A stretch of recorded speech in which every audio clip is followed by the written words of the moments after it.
Mr. Chairman, delegates, and fellow citizens, I will be honored to accept your nomination for Vice President of the United States.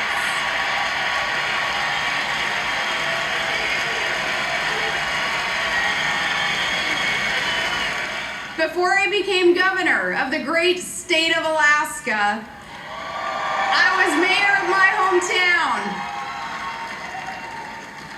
And since our opponents in this presidential election seem to look down on that experience, let me explain to them what the job involves.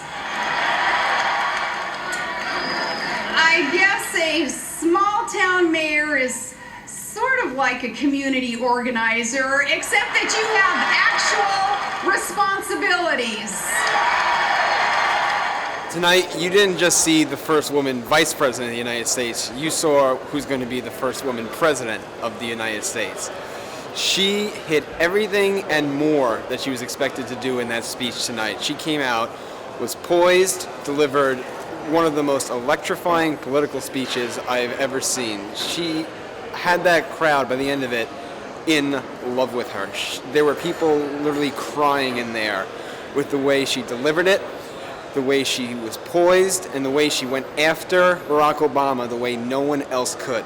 You know, they were saying that she was here, she was put on the ticket to go after Hillary's voters. After tonight, I don't think that was the case. I think she was put on this ticket to replace Barack Obama in people's minds as someone who's hope for the future, but who actually has substance behind her, which is something Obama doesn't have.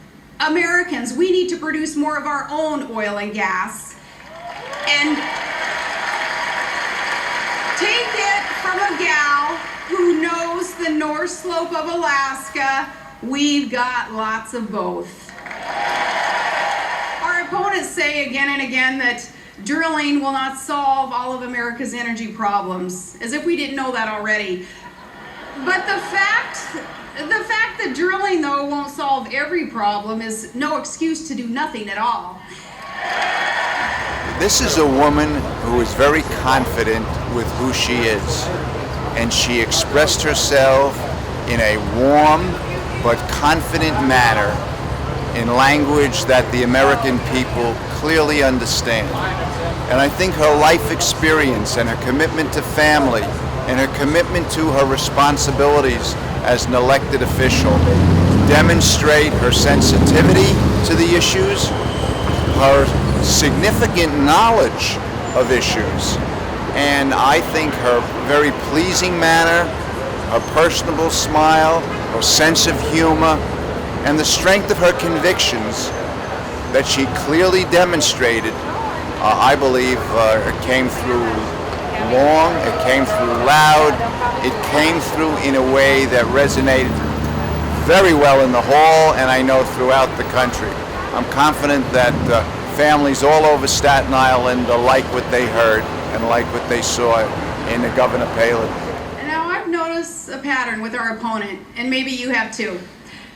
We've all heard his dramatic speeches before devoted followers, and there is much to like and admire about our opponent. But listening to him speak, it's easy to forget that this is a man who has authored 2 memoirs, but not a single major law or even a reform, not even in the state Senate. This is a man who can give an entire speech about the wars America is fighting and never use the word victory except when he's talking about his own campaign. Well, I think after 8 years of a plagued Republican Bush administration, it was her and her alone that reinvigorated the party and brought it back to the interest of not only the Republicans, but also to the moderates and the undecideds. And I think she could bring a lot of strength and a lot of opportunity to the McCain campaign. She's able to change the McCain's platform just a little bit without any noticeable stretch by appealing to the moderates, because I think tonight she really spoke to the American people and she made them believers.